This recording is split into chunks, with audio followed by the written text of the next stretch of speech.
Assalamualaikum warahmatullahi wabarakatuh. Saya Dudi Hairiah, Prodi Ekonomi Pembangunan kelas A, akan mempresentasikan tentang dualisme dalam pembangunan. Yang pertama, dualisme ekonomi menurut Suparmogo. Menurutnya, perekonomian perkotaan di situ bersifat industri dan uang digunakan secara luas.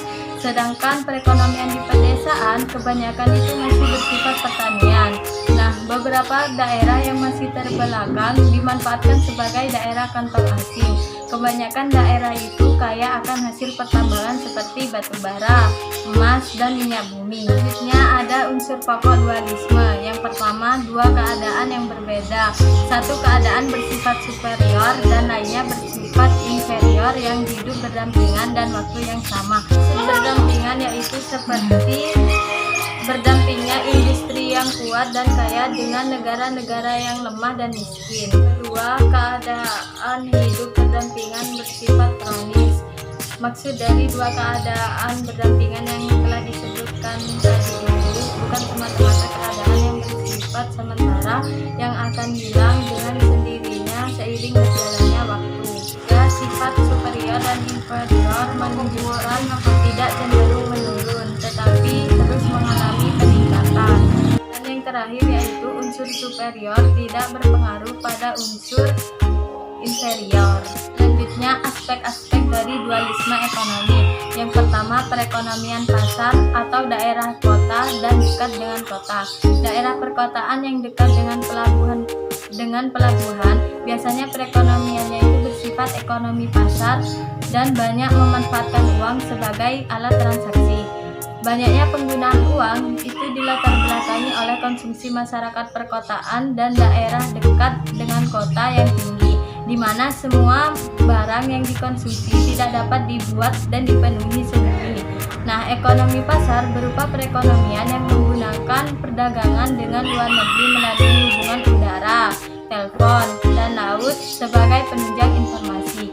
Kegiatan itu bertujuan untuk memenuhi kebutuhan masyarakat kota dan daerah sekitar kota melalui perdagangan. Dua, aspek perekonomian subsisten atau daerah pedesaan. Nah, di mana perekonomian ini terjadi di daerah terpencil dan belum pernah kontak dengan dunia luar seperti Papua. Dalam perekonomian subsisten, mereka itu bertindak memenuhi kebutuhannya sendiri dengan melalui barter, dan perkembangan informasi yang didapatkan juga masih minim sebab informasi yang didapat berasal dari mulut ke mulut. Macam-macam dualisme. Yang pertama, dualisme sosial. Ini dikemukakan oleh seorang ekonom Belanda bernama J.H. Boyke pada tahun 1910 yang menyatakan bahwa pemikiran ekonomi barat tidak dapat diterapkan dalam menangani masalah negara jajahan, karena permasalahan negara jajahan itu berupa masalah kebutuhan sosial, sedangkan teori ekonomi barat itu menangani masalah kebutuhan ekonomi. Dua, yaitu dualisme ekologis. Dualisme ekologis ini diperkenalkan oleh Clifford Geertz pada tahun 1963, di mana dualisme ekologis ini menggambarkan pola sosial dan pola ekonomi yang menyatu membentuk suatu keseimbangan internal.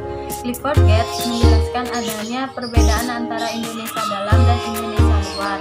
Nah, daerah Indonesia dalam ini seperti daerah Jawa, di mana merupakan sistem ekologis padat karya yang ditandai oleh pertanian tebu, padi, dan tanaman lain yang membutuhkan iklim tropis untuk menunjang kehidupannya. Sedangkan Indonesia luar itu seperti daerah Sumatera yang kaya akan pertanian padat modal, yaitu kelapa sawit. Tiga, yaitu dualisme teknologi. Dualisme teknologi merupakan suatu keadaan di mana dalam kegiatan ekonomi menggunakan organisasi produksi dan teknologi produksi yang modern, sehingga hasil produksi di dalam sektor industri terus mengalami peningkatan. Teknologi modern yaitu teknologi yang digunakan oleh sektor industri, sedangkan teknologi tradisional itu biasanya digunakan oleh sektor pertanian. Nah, perbedaan antara teknologi modern dan teknologi tradisional yaitu apabila teknologi modern itu membutuhkan modal banyak dengan hasil produksi yang banyak pula, tetapi hemat tenaga kerja. Sedangkan pada Teknologi tradisional itu menggunakan metode padat tenaga kerja dengan modal yang sedikit, sehingga kurangnya modal dapat berpengaruh pada hasil produksi. Yang keempat yaitu dualisme finansial. Min menyatakan bahwa pasar uang dalam negara jajahan dibedakan menjadi dua kelompok, yaitu yang pertama pasar uang yang terorganisir dengan baik, terdiri dari bank-bank komersial dan lembaga keuangan bukan bank. Lembaga ini penyedia pinjaman bagi perusahaan di bidang perkebunan, tanaman, ekspor, dan pertambangan. Yang kedua pasar uang yang tidak terorganisir, di mana pasar uang yang tidak terorganisir dengan baik adalah bentuk pasar uang yang bukan terbentuk institusional dan biasanya lebih menonjol di daerah pedesaan yang dikenal dengan rentenir. Yaitu dualisme ekonomi. Dualisme ekonomi yaitu kegiatan ekonomi dan keadaan ekonomi serta keadaan yang lain dalam suatu sektor ekonomi tertentu yang memiliki sifat tidak seragam. Dualisme ekonomi ini dibagi menjadi dua, yaitu satu ekonomi tradisional, dua ekonomi modern. Ekonomi tradisional ini kegiatan dan keadaan ekonominya masih dikuasai oleh sektor tradisional, sedangkan ekonomi modern ini kegiatan dan keadaan ekonominya berlangsung dikuasai oleh unsur-unsur yang bersifat modern. Selanjutnya, faktor-faktor penyebab dualisme ekonomi. Yang pertama ada rasio antara manusia dan tanah. Yang kedua yaitu lemahnya perekonomian nasional. Rasio antara manusia dan tanah ini di negara sedang berkembang biasanya masyarakat memiliki tingkat kepemilikan tanah yang kecil. Rasio antara manusia dan tanahnya mencapai 1000 sampai 1500 orang per kilometer persegi, dengan 80% lebih hidup di daerah pedesaan dan bekerja pada sektor pertanian tradisional. Sedangkan yang kedua yaitu lemahnya perekonomian nasional, itu umumnya terjadi pada negara sedang berkembang, di mana negara yang sedang berkembang biasanya tergantung pada perdagangan luar negeri, bantuan luar negeri, dan investasi asing. Selanjutnya, pengaruh dualisme pada pembangunan. Pembangunan negara dapat terhambat, salah satunya disebabkan oleh sifat dualisme perekonomian, di mana dualisme perekonomian menggunakan kegiatan sektor tradisional dalam penerapannya. Tidak hanya itu, dualisme teknologi juga berpengaruh pada pembangunan, yang disebabkan karena keuntungan modal asing yang didapat akan dibawa ke negaranya. Dampak yang ditimbulkan oleh dualisme teknologi adalah membatasi sektor pertanian untuk berkembang, sehingga memperburuk masalah pengangguran. Sifat masyarakat tradisional. Yang pertama, pendidikan masih rendah. Yang kedua, cara berpikir dan hidup masyarakat masih dipengaruhi oleh nilai-nilai agama. Yang ketiga, sifat feodalisme dalam hubungan sosial masih dirasakan oleh masyarakat.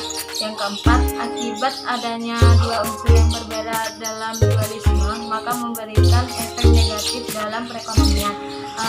Pada kenyataannya saat ini adanya sistem dualisme pendapatan antara golongan kaya dan miskin itu berbeda, di mana yang kaya bertambah kaya sedangkan yang miskin bertambah miskin. Tidak hanya itu, adanya pembangunan belum sanggup menciptakan lapangan pekerjaan yang seimbang dengan pertambahan tenaga kerja, sehingga pengangguran semakin tinggi. Yaitu dampak yang ditimbulkan ketika sistem tradisional dilakukan. Yang pertama yaitu terbatasnya usaha, dikarenakan tadi sifat masyarakat tradisional itu memiliki pendidikan yang rendah, sehingga mereka takut untuk menuju ke arah perubahan. Yang kedua yaitu produktivitas yang dihasilkan akan rendah, sehingga ketidaksempurnaan pasar dapat terbentuk. Dan yang terakhir yaitu tingkat upah sektor modern dan sektor tradisional berbeda. Sekian dari saya, kurang lebihnya mohon maaf dan terima kasih. Wassalamualaikum warahmatullahi wabarakatuh.